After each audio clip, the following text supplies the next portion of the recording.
Hello, this is Russell Moore, and you're listening to The Russell Moore Show, brought to you by Christianity Today. Every week, we explore here conversations and questions from a Christian perspective to help you sort out how to live as a follower of Jesus in confusing times. And this week, we have a conversation to seek to do just that.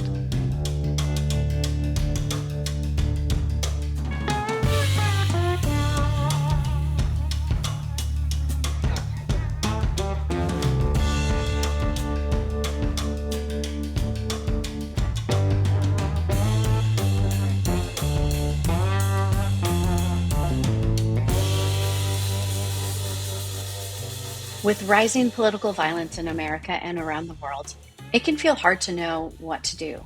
How are Christians to act? How do we begin to even pray when it feels like we are overwhelmed with chaotic polarization? And how do we think about younger generations in the church or in our homes? We want to bring back an episode from the archives this week. When we recorded in 2022, Elizabeth Neumann spoke with Russell Moore about how radicalization happens and what we can do about it. Listen into this conversation with Elizabeth Neumann, former Department of Homeland Security Assistant Secretary for Counterterrorism, as she helps bring our eyes back to the gospel of Jesus while also reminding us how and why political extremism happens and how we might grow in resilience. Listen in.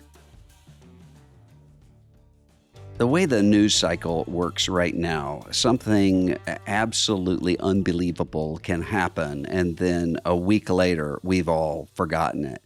It's been several weeks now since Paul Pelosi, the husband of Speaker of the House, Nancy Pelosi, was attacked in their home by someone who apparently was searching for the speaker, was hospitalized after being beaten with a hammer.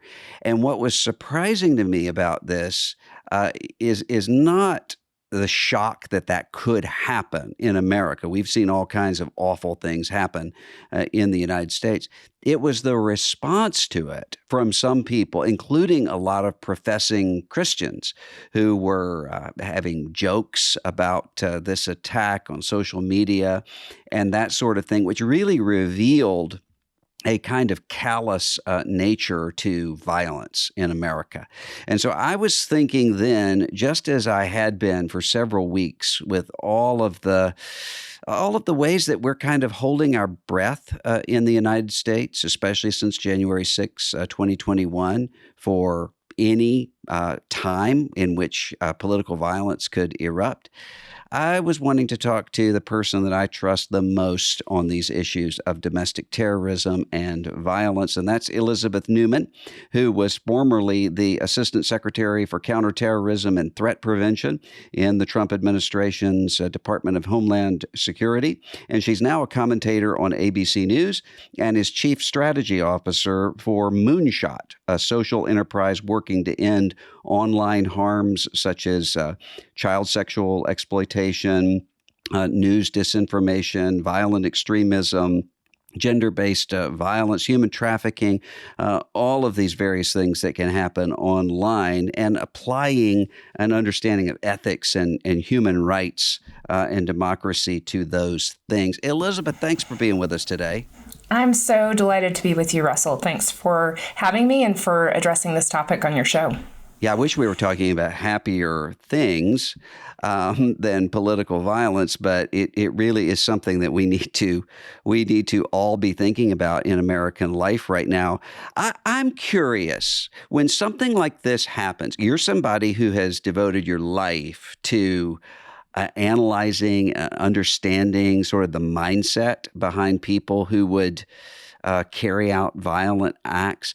When something like that happens, whether it's the Paul Pelosi attack or something else, are you shocked by that?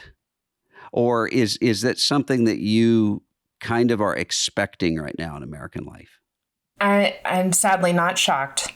I'm always saddened, but not shocked. In fact, if you were to look at the last 2 years, many of my colleagues in the counterterrorism community are actually surprised there haven't been more attacks. So maybe that's a little bit of a good news story, but there are a number of factors that are coming to bear and creating an environment that make it very easy for people to move to violence, whether you're talking about a lone actor, which is the case of what happened with Paul Pelosi, or mass political violence, which we saw on January 6th. There are a number of environmental factors that are just creating the right conditions. It's kind of like a weather warning. We are in that place where you're either in the tornado watch or the tornado warning. Like, the conditions are there.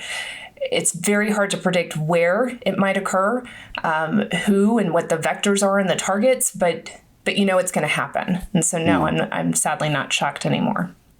When something like this happens, usually people will say, look at the way that rhetoric was being used, targeting a political figure or whoever the person is, along with this sort of catastrophic kind of language, and the rhetoric leads to this violence. Other people will often say, especially if it's a violent actor on their quote unquote side, however they define that, will say, well, rhetoric doesn't lead to this kind of thing because you're dealing with unstable, insane people, and the rhetoric, people who are using rhetoric can't really be blamed for this. How would you respond to that as somebody who's worked with this kind of stuff for so long? The first thing that comes to mind as a believer is, out of the heart the mouth speaks. The rhetoric is indicative, even if it's just play acting, right? Because we do have a lot of performative politics that make their money and get their votes off of anger and outrage. But there's a heart condition there, right? And the heart condition that a mass part of our country at this point has bought into is that of anger and hate of the other. And I would suggest that you can't keep that going for too long without it spilling over into other action besides just our words.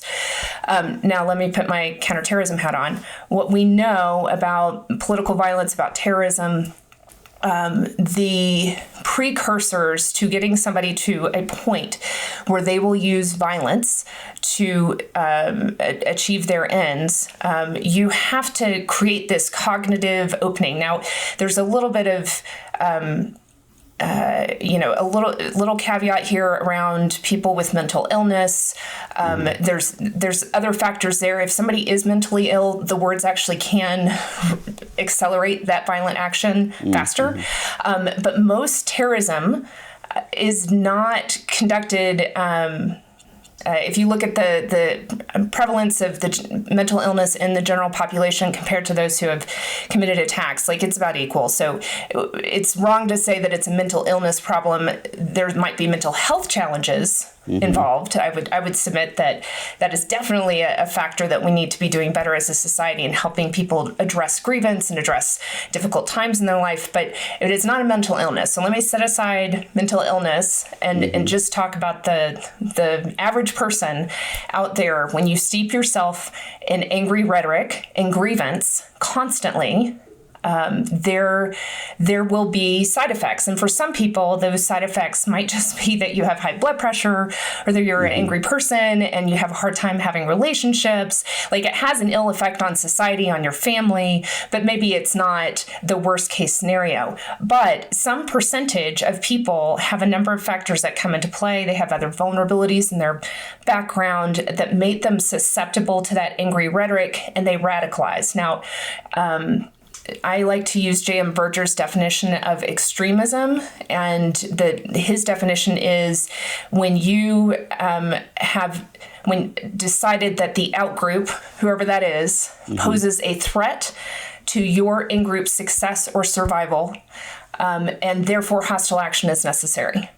He defines hostile action as a spectrum, and it can go from bullying, just hateful words. So in a sense, if you use his definition, using rhetoric, even if it's protected by the First Amendment, it's still extremism, right? If you were ostracizing the other in some way with your rhetoric. But the thing that most law enforcement are more concerned about tends to be the violence, the hate crimes, and then it escalates to terrorism, and genocide is a form of extremism. So there's a spectrum of hostile action.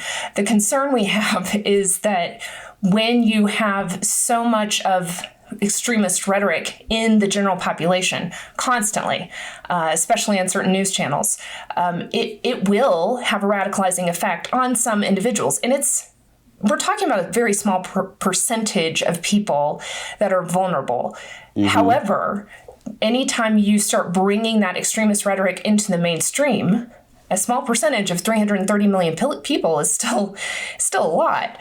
And it's really metastasized in a way the last few years that is very concerning to law enforcement. And I think law enforcement recognizes there's only so much they can do. They really cannot arrest their way or use the typical tools of law enforcement to address this problem. It is so much deeper embedded in society, and we need other tools to try to address it. I think all the time about there are probably not more than one or two letters to an editor that I've read in my life that I still remember. But this was one of them. And I've mentioned it here before. It was someone writing into, I think, the New York Times, responding to our mutual friend Ben Sass's book, Them, on loneliness. And this was from a psychologist, professor of psychology, who said, it's not loneliness. It's these actors that are alone. There is loneliness, but then they find community, and they find this kind of radical community online that has a family sort of bond feel to them, and that's what radicalizes a lot of people. Do you agree with that? Is that what you've seen? It is certainly a driving factor. If you go back to like the 2005 to 2011 time period, the University of Maryland's START Center studies terrorism, and they would tell you that from that early time period, most radicalization occurred in person in real life. And then from 2011 to 2016, it completely flipped. And about 75 to 85% of radicalization was occurring online.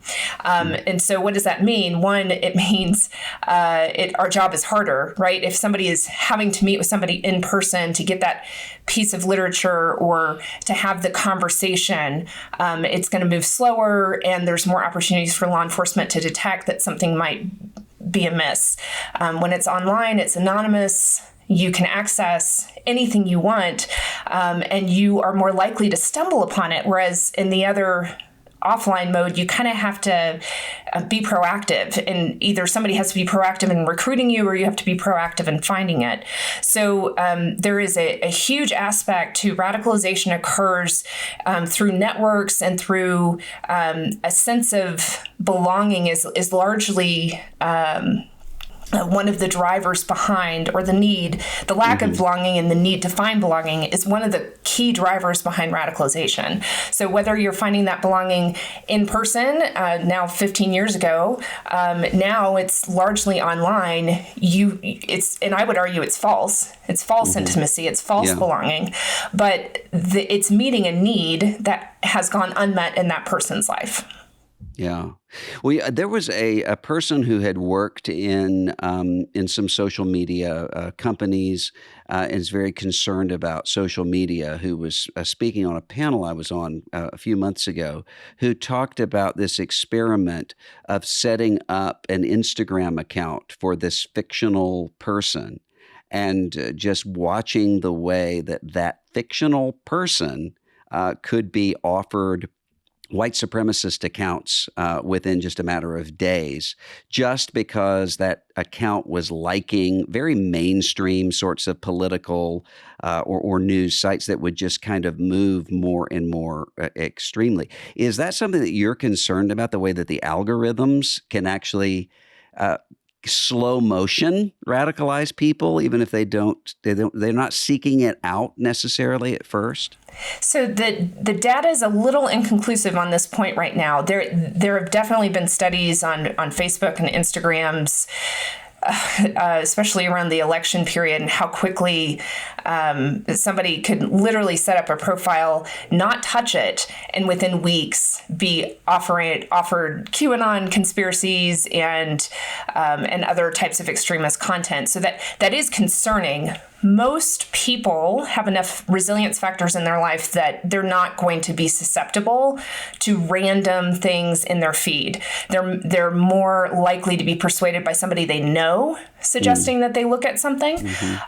However, what we are concerned about is you at any given time have a decent population of what we would call vulnerable people.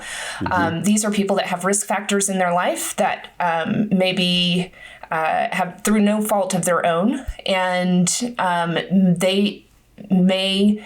And just to be clear, at any given time in all of our lives, we might be vulnerable. Arguably, sure, most of us were vulnerable during the last 2 years of the pandemic, right? Like, so there are certain aspects. Being vulnerable doesn't mean there's something wrong with you. It's just life is hard. And if you don't have certain resilience factors, protective factors in your life, you can be more susceptible to those arguments, those grievances. And so, yes, that's where the algorithm becomes very concerning. It's not that it's going to en masse radicalize people, but that somebody that might not otherwise be looking for that radicalizing information might have it served up to them. They might be vulnerable in that moment and they might go down that rabbit hole. But the data is a little inconclusive. That doesn't mean, in my opinion, that I don't want the tech companies to do more. We just don't know yet how prevalent that is as a vector for radicalization. Because there are a lot of parents and a lot of youth pastors I know that listen to this show. And some of them worry sometimes by saying, my kid or the kid in my group plays video games that are really violent and look really kind of bloody and disturbing. Is that something I should worry about? Or is this just the kind of thing that an older generation has always said about the next generation down? There again, I want the answer to be like, yes, video games radicalize. The data doesn't say that it does. Here's what I will say, because I don't let my kids play video games, and it's probably, I have to explain to my 11-year-old frequently, I've just seen too much. It's a hazard of my job. Like I've watched too many real life attacks, and it's just a little too disturbing to me. I think there is a desensitization aspect to it. And I think that if you might be radicalized for other reasons, the games can come into play as a preparatory action to be willing to carry out an act of violence. But there isn't necessarily proof in all of the research that's been done on this to say that if your kid plays video games, they're more likely to go commit an act of violence. It's more, I would put that more in the category of I would be concerned about who are they talking to online. We know that both from a human trafficking standpoint as well as a violent extremism standpoint, violent extremists and human traffickers use games to target kids. So to start conversations and to groom them for whatever their purpose is, whether it's like introducing concepts about racism or other types of grievance or being anti-government in nature, or on the other side with human trafficking. So I would be much more concerned about who are your children allowed to talk to on those games, and making sure that it is somebody that that it's just friends or family, and that is not open to anybody in the internet, because as I'm sure everybody knows, the people that present themselves online are not necessarily who they say they are. So that is more of a concern than the actual game itself. One of the common factors, it seems, with Muslim extremist terrorist groups that we saw in the 9/11 era, and groups like Proud Boys and some of these other extremist groups, young men. Do you think there's something unique about our time that makes young men maybe especially vulnerable to some of these things? Absolutely. I having an 11-year-old son, this is like something that I am constantly thinking about through a very personal lens, not only for him but for his friends. How do you make sure you build those resilience factors in young? So for parents and youth ministers, like you'll hear me use the word resilience factors and protective factors. That is so, so crucial because, as we all know, the teen years are when you're searching for identity and for belonging. Like that's the natural way God designed it. It's a good thing. It can also go askew really quickly, and so having those built-in resilience factors and protective factors, and having talked to your kids, but well before their teen years, about what to be on the lookout for, what to be concerned about, both online and offline. Those are all very important steps to helping your kids navigate those difficult years. But yes, What are resilience factors? So some of those resilience factors include having self-esteem, a healthy self-esteem, having strong ties to community, having a nuanced understanding of religion and ideology. And I really want to emphasize that nuance piece. What we notice in extremist rhetoric and in conspiracy theories, that there is a black and white offering. There is only one right way, one right answer. And if you can train somebody or equip somebody to approach things with nuance, that actually has a tremendous ability to build resilience when they get presented with those conspiracy theories in the future. So nuance is really important. Parental involvement, exposure to non-violent belief systems and narratives, a diversity of non-violent outlets for addressing grievance, societal inclusion and integration, and then resources to address trauma and mental health issues. So those are some examples of resilience factors or ways that we can build resilience into society and individuals. Well, it sounds like from what you're talking about, the ideal situation would be a church that has spiritual fathers and mothers, and a church that has a good news gospel and has a sense of belonging. And yet, I just was talking not long ago to an atheist, completely non-Christian person, who said that when he goes online, when he sees in someone's bio, sinner saved by grace, he said, I just know that's usually going to be the person who's attacking me in the most vitriolic, personal sorts of ways. And I just stopped and said, I have to explain, sinner saved by grace is good news. So what happens that you have so many people within Christianity, it seems, who are becoming radicalized and extreme and using even, I've noticed a lot of language of spiritual warfare. These people, whoever the opposite people are from us, they're demons. And they use language that the New Testament explicitly says does not refer to flesh and blood, to wrestle with flesh and blood. I mean, how does that happen?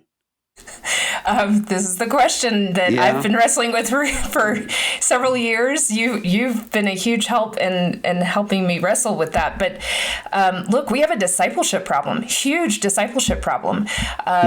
Let's take out the fact that I think you and I agree that everybody that calls themselves evangelical when they get asked as they're walking out of the voting booth does not necessarily actually mean they're somebody that truly believes that Jesus is Lord and their Savior. The people that actually think that they are Christians but aren't necessarily producing fruit, we have a huge discipleship problem in the church. So to me, it's like, as I look at the problem set that our country is facing, on one hand, I'm like, oh my goodness, look at these resilience factors that, like, this is social science, right? Like, they've done 20 years of research into why do people radicalize and what can we do to prevent radicalization? And the answers that they come up with, I'm like, oh, the church has the answer for this. Oh my gosh. I mean, maybe I shouldn't be so surprised, right? Like Jesus, Jesus is like truly, if we were to be doing the body of Christ correctly, we would be addressing and building these resilience factors in people, even if they're not believers, right? Like, but just us being an extension of God's love, that would be tremendous in our country that is hurting and searching for answers. And yet, the flip side of that is the very place that could be offering help is actually the place where the sickness is. And I mean, this is like, that's, a much deeper conversation to be had. But the core of what I've observed is that we just have a lot of people that are an inch deep and they've never walked through trials biblically. They haven't learned that, we're not showing up to church on Sunday because it's a community social function and that's it, or it's your identity for politics. And there should be something much deeper going on. And we seem to lack the Christian formation to produce mature believers. And I fully expect a younger believer to struggle with this, but clearly, in the last 5 to 10 years, we have seen a number of people who are believers or think that they're believers choose an idol, choose man as their savior.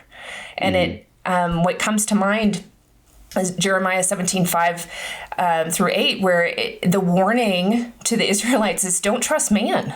Man is not going to save you here, and that is going to leave you in a desert, and that we only trust the Lord. And so as those grievances start to come in, as COVID sets in, which, don't get me wrong, I mean, hugely devastating for certain parts of this country, more devastating than others, but it just was such a thing that rocked us, like unlike anything we had ever experienced. So absolutely, that's a huge trial.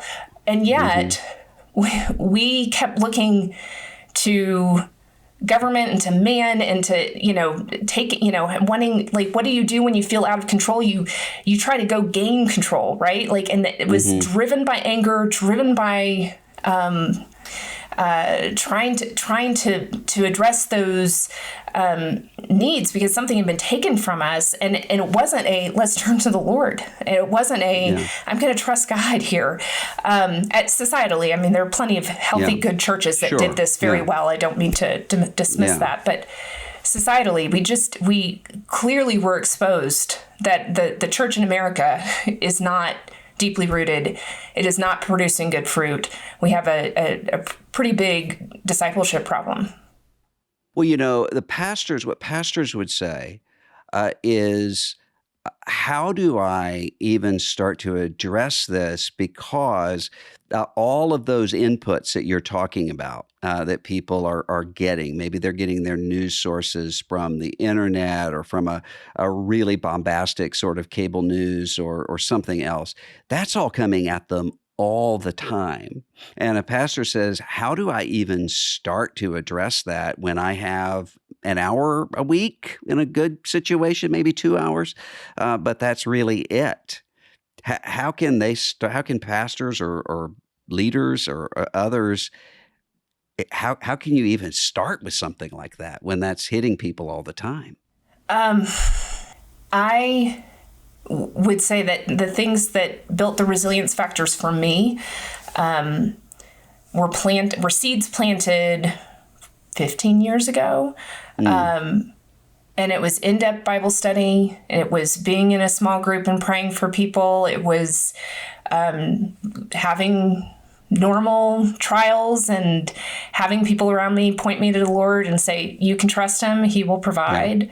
And it's that daily walking out that when my husband and I reached a point in 2015, actually, and started to see that the political party I had been associated with was acting in a way that just it felt very disconnected from my values and from my principles that I thought that party was associated with. It allowed me to feel safe to start to go, I need to, I'll use the word deconstruct here, but it was a deconstruction of not my faith as much as like my politics was too involved in my faith. And I had to, go through a process. I would argue I'm still kind of going through the process to say, like, how much of what I believe politically is really just a cultural version of Christianity versus what does the Bible actually teach?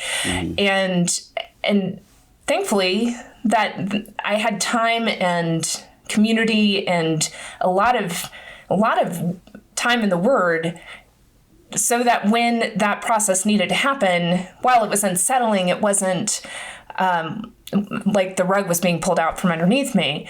I say that to say, 15 years, and I was raised in a Christian home and had gone to Christian school, and I'd read, I have a decent background from which to have been able to do that work. I don't think that this is something that happens quickly.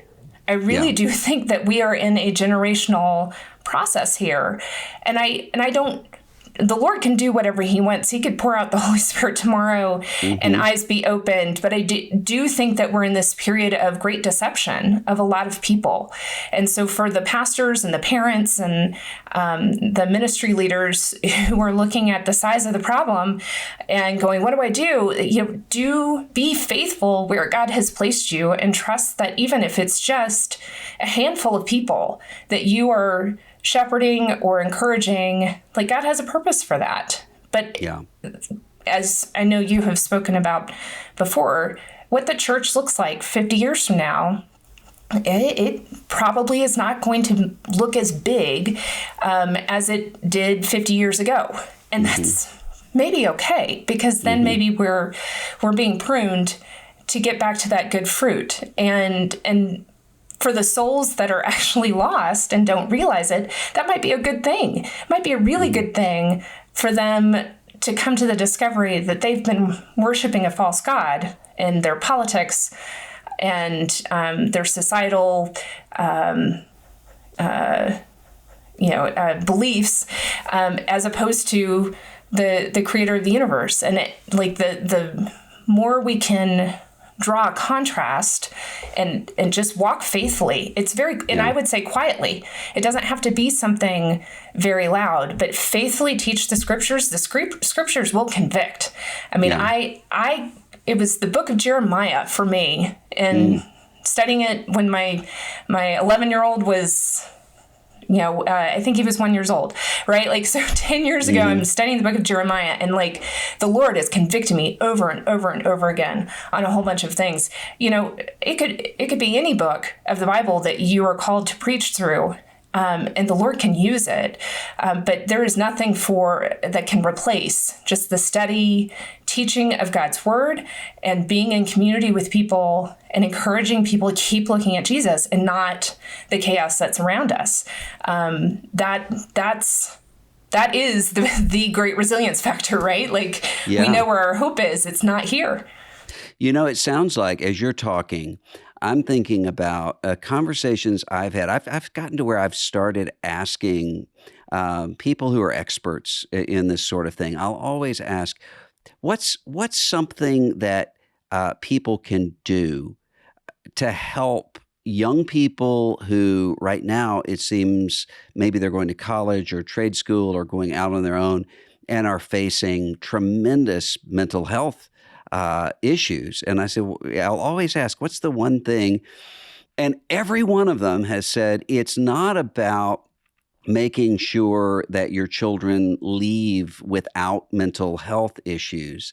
It's whether or not there have been manageable crises, that the best thing you can do is to not keep your child from crises and difficulties, but to have manageable difficulties and to walk with them through it so that they understand how to learn in little things and then in big things that Jesus teaches. It sounds like that's almost what you're saying at a societal level, that what we're talking about is not the kind of health where we have everything together, but we have the skill sets to be able to hit those potholes and not run off the road. Am I interpreting that right?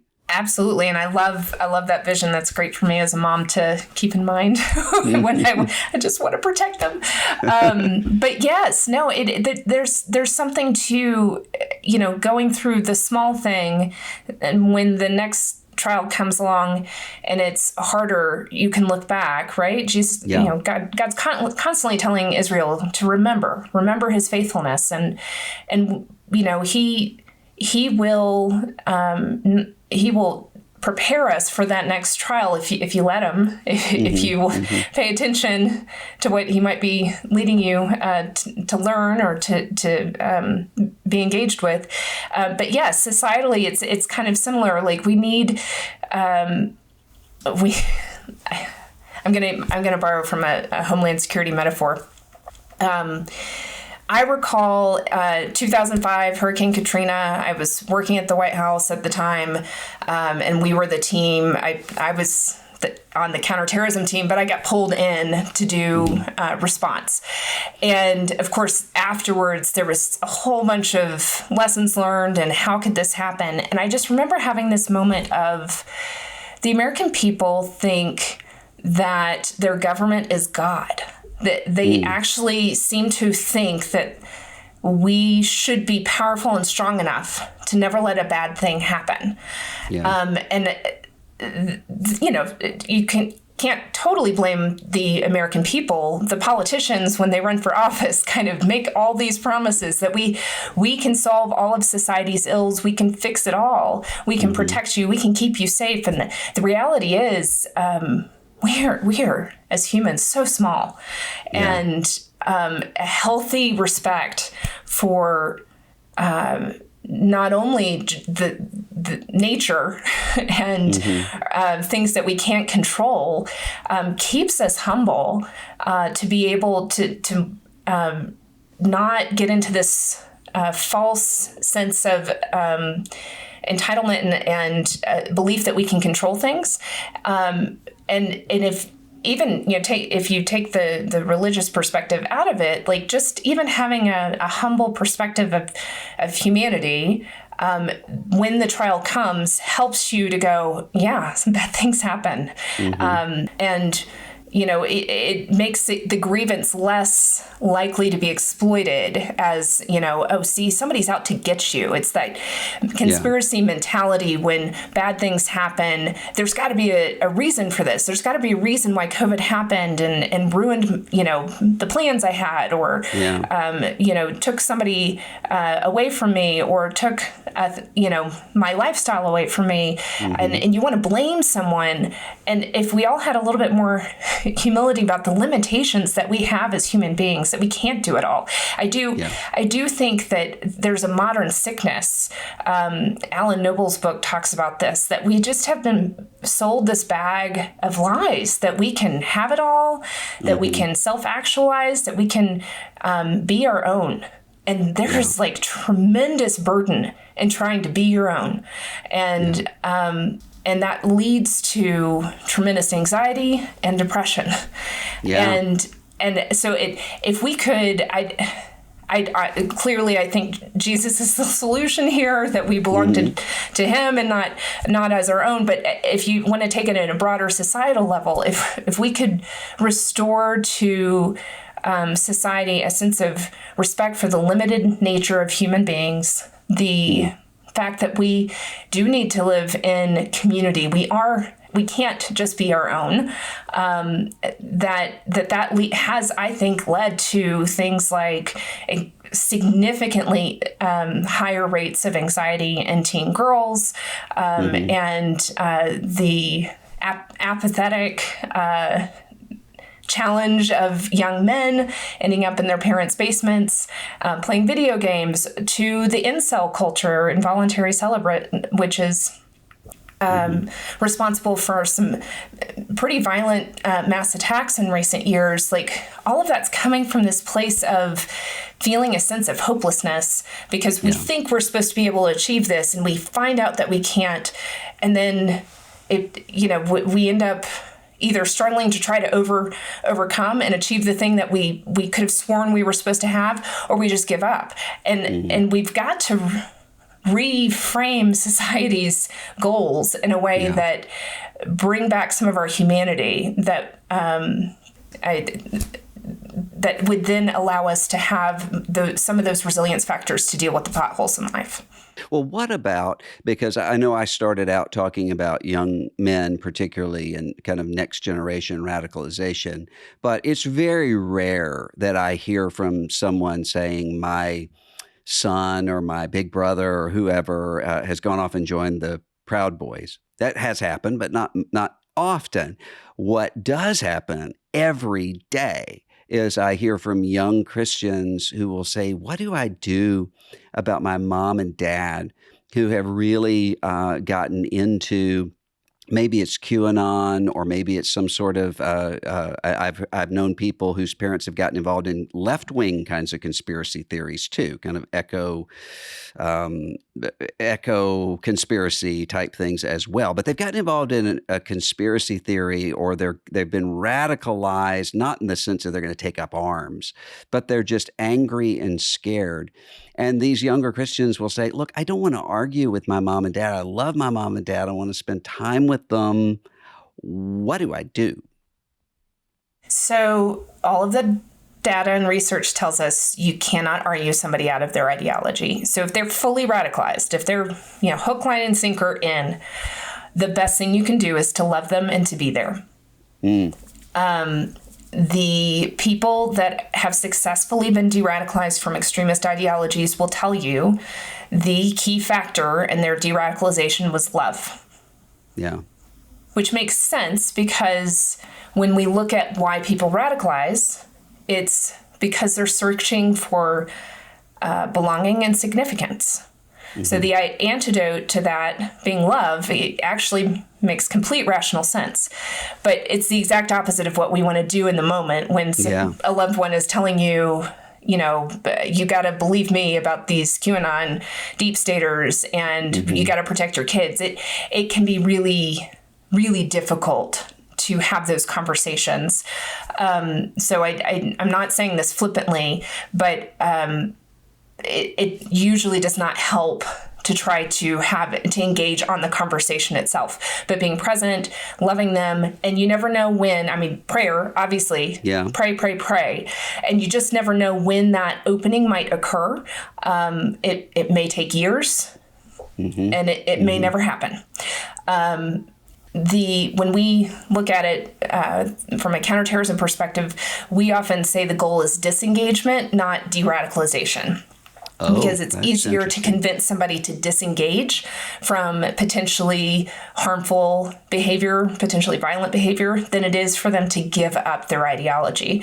But sometimes when you can get them to disengage, time passes, other things come up in life, and eventually they will move off of that ideology. And you certainly, if they're open to doing counseling, that would obviously be a great thing. It's just that when somebody is deep in that radicalized place, they're unlikely to be able to be talked out of it. Here's one counter to that. Before somebody is fully radicalized, when they're in this, what we would call radicalization curious stage. So they're just kind of checking out things and looking at news sources. Yeah. That is a great time to try to counter ideology or disinformation or whatever it is that they've been exposed to. But the best way to do it is to suggest not that you certainly don't approach it as you're an idiot or, you don't want to belittle them. You want to suggest that they might be being manipulated. Because we as human beings do not like the idea that we're being manipulated. Yeah. So you could do some research. If you are not vulnerable, I would not suggest if somebody's psychologically vulnerable that they go to try to research ideologies. But if you are in a good place. You can go do some research on those ideologies, and you can easily find through a number of good organizations. ADL is really great at this, and my company Moonshot does work in this space as well. But there are a number of experts out there that understand that ideology and can poke holes in it. But you want to be a little nuanced and sophisticated in how you do it. So, because what you don't want is for that person to feel like they're being made fun of, or that you are, thinking less of them. It's more about, you want to ask a lot of questions. You want to better understand the perspective where they're coming from, and then gently ask questions that insert a little bit of doubt. You're not going to get that done in one visit, one conversation. It does take time, but it certainly, if you, especially as a parent with a kid, you're more likely to have the opportunity to see what they're looking at, or to have those conversations. It's a little different when somebody's living outside of your house, but if you have that relationship ongoing with somebody, it is absolutely something to try to equip yourself to be able to do. And if you do get to a place where you are concerned about somebody going a little too far, there are groups like Life After Hate or Parents for Peace. They have websites. The McCain Institute recently put together a guide on helping parents of teens to know what to look for if they're engaging with harmful content online. So there are a number of resources out there now to be able to help you figure out the right way to have that conversation. So it sounds like what you're saying is, in most cases, what you're trying to do, if your mom and dad are, wanting to talk about Bill Gates is taking us all over with microchips or whatever, that what you're trying to do is not so much subtract something, their ideas about that, as it is to add something, that connection, and keep the connection as much as you can going forward. Am I seeing that right? Absolutely. If you are concerned that the individual is considering joining a group that might be violent, that might be a step at which your engagement might look a little different, or might involve asking law enforcement for help. But if we're just talking about, and this is the case for most of us with older parents, they're not in a position to do something violent, right? So for most, it's a matter of like, how do I handle Thanksgiving dinner or Christmas gatherings, and to do that in a way that still honors them and loves them, but also lets them know that I'm concerned.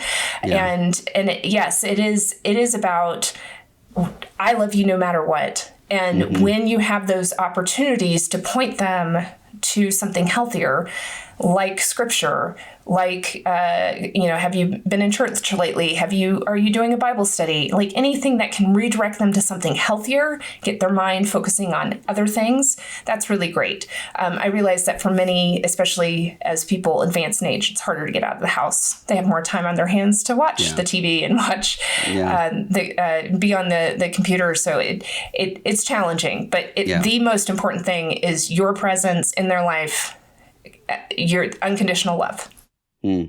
Elizabeth, one of the things that really is concerning me right now, as we're recording this, we're in the aftermath of a news cycle where Kanye West, artist formerly known as Kanye West, has been spewing not just anti-Semitic stuff, but pro-Hitler stuff. We find out that former president, your old boss, hosted Kanye West and a literal Nazi sympathizer, Nick Fuentes, at his house for a meal. And you stop and you say, wait a minute, I didn't really think that in 2022 what we would be arguing about are Nazis, and it just seems to me as though the Overton window just keeps kind of moving, and the kinds of things that we're having to confront and deal with, it's getting more unpredictable and more bizarre. Is that just because I haven't been paying close enough attention to what's been going on for 50 years? Or is it really a unique sort of time? Certainly, the internet allows things to be in our face in a way that 40 years ago, 50 years ago, you would have to be in a certain community in order to see it. It's funny when... But I mean, Dwight Eisenhower wasn't having dinner with Nazis. I mean, so that is fair, different. I mean, even we didn't know. If you go back to the 20s, we had, some famous generals in World War II and some Supreme Court justices that were wearing Klan's hoods and watching down Pennsylvania Avenue. Right. So I mean... America has a race problem, a racism problem. We have an anti-Semitism problem. And it's hard, when the dinner with Ye happened, my first reaction was like, well, yeah, this is who he is. I just kind of am like, it was hard for me to even know maybe we just shouldn't cover it anymore, because he's already shown that it's not that he's going to go join a Nazi group, Trump in this case. It's not that Trump's going to go join a Nazi group. It's just that he wants the support of the Nazis or whoever else. And if you like him, then he will like you. That is his MO.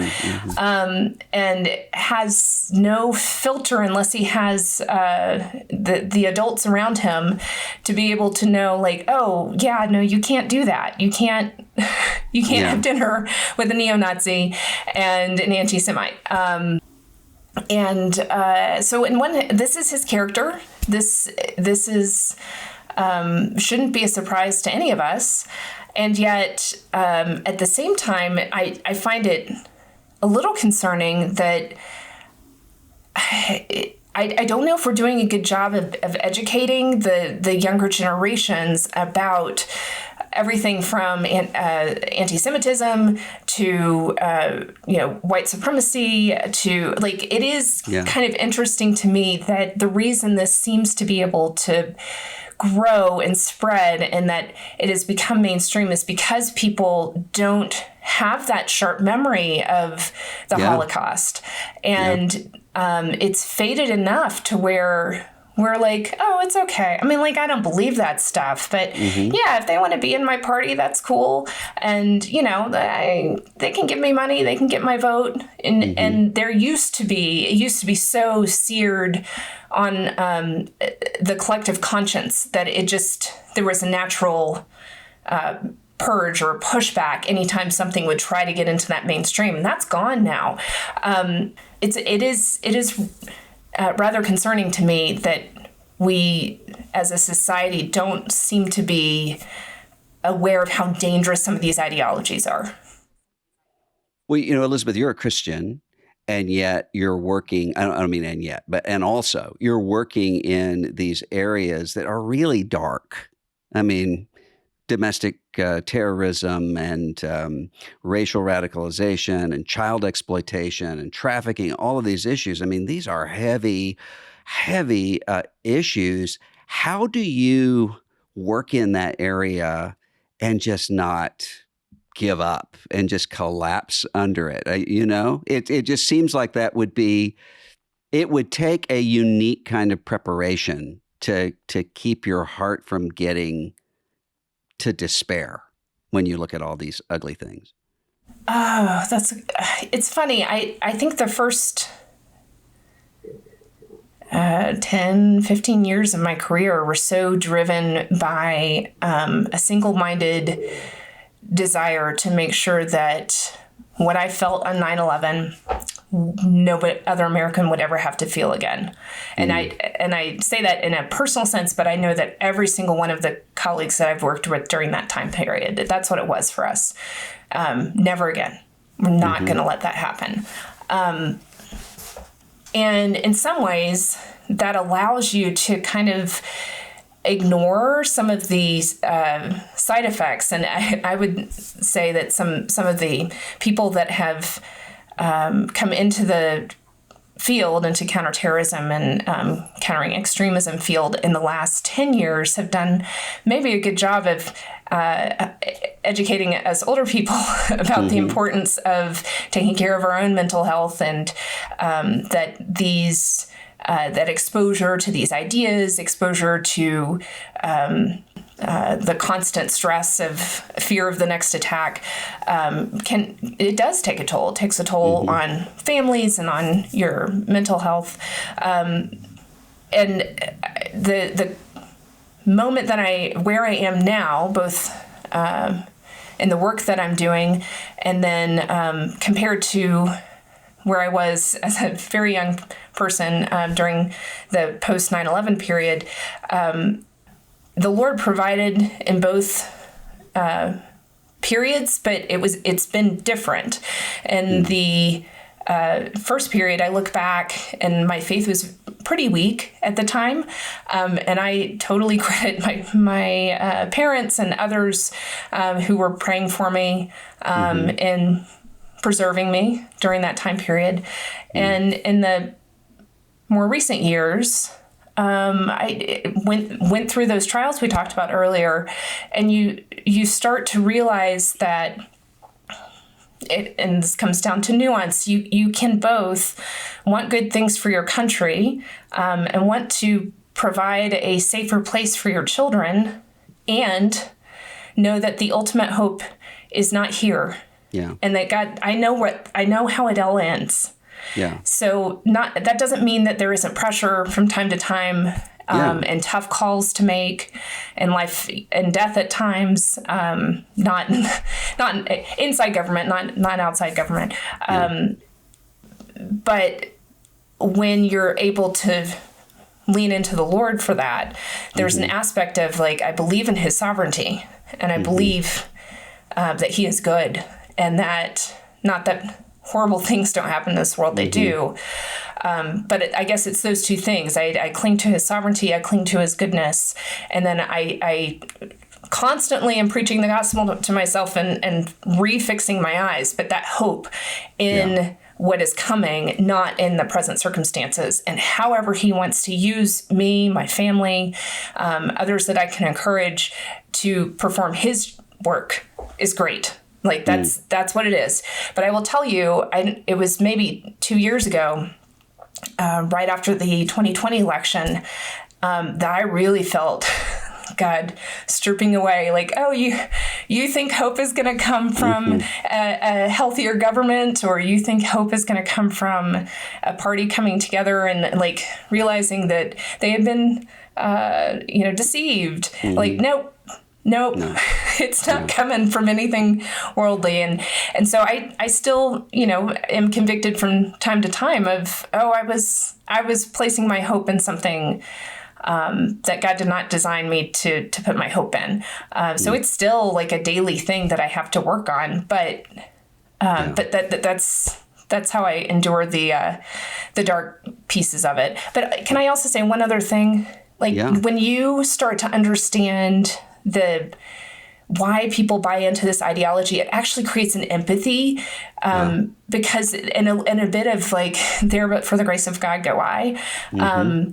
Like I hit the jackpot and being born to, godly parents, and, getting to live in this country, and, getting to be able to study scripture, or even access to the Bible, right? Like all of those are huge blessings. And when you see the darker side, yes, it turns your stomach, but at the same time, it's also kind of a contrast of, absent that blessing, like when you see evil kind of reigning in somebody's life, it creates an empathy that allows you to try you're constantly figuring out like how can I protect potential victims, but how can I help that person who really is in a dark place. Last question for you. What if there's a 17-year-old Elizabeth Neumann who's listening to this show today, who thinks maybe God's calling her into government, in some way, maybe in national security, maybe in counterterrorism, maybe in some other way. But she thinks that's kind of the way that God's designed her and sort of the direction that she's going. What advice would you have for her? Oh man, that's such a great question. One, be grounded in a biblical community. It is tough work, and you need godly people around you to encourage you and to pray for you, and to be rooted in Scripture. And I don't mean that in the Christian nationalist view of the world. I mean, just so that you can know where your hope is coming from, and then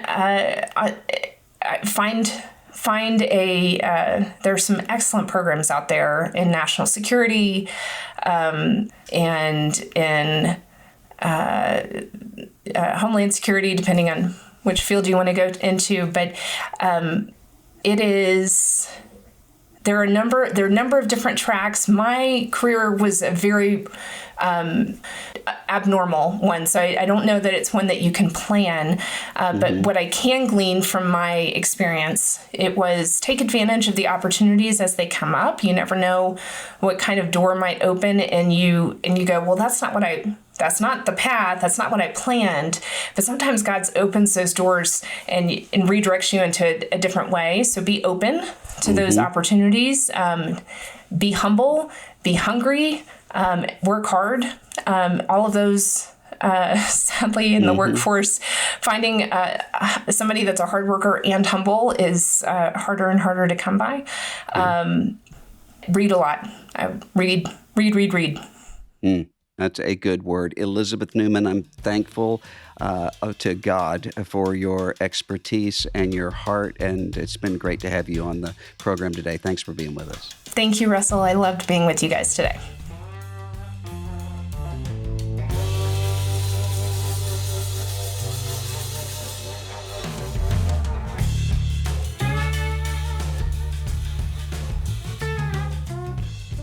If you enjoy The Russell Moore Show, take a second to share this episode with a friend or leave a rating and review wherever you get your podcasts. The Russell Moore Show is a production of Christianity Today. Executive producers are Eric Petrick, Russell Moore, and Mike Cosper. Host is Russell Moore. Produced by Ashley Hales. Associate producers are Abby Perry and Mackenzie Hill. Director of Operations for CT Media is Matt Stevens. Audio engineering provided by Dan Phelps. Video producer is Abby Egan. And the theme song for The Russell Moore Show is Dusty Delta Day by Lennon Hutton.